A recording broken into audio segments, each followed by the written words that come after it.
Iragas tsara valide.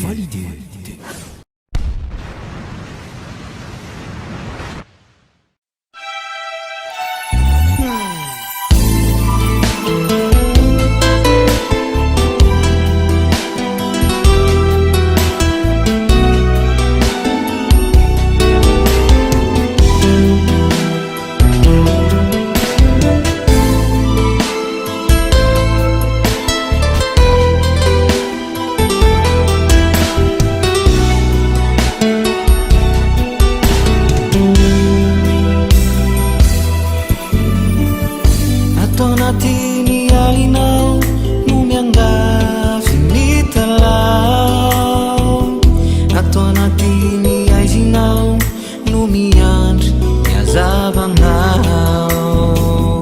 atao anatiny flauta no maniry ny otinao, atao anatiny adala no mitalao fity aminao. Ianao Jesús io no ani fanatenana, Ianao Jesús io no amarinana, Ianao Jesús io ilay panafakay.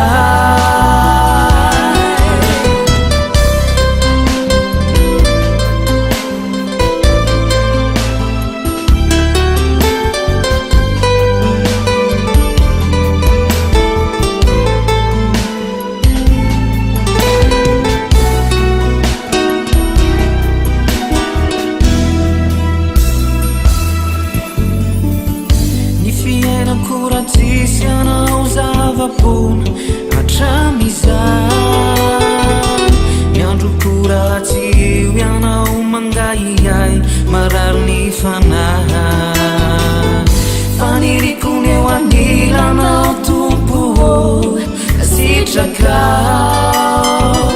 fifaliko ny odiarinao otinao mandrakizay.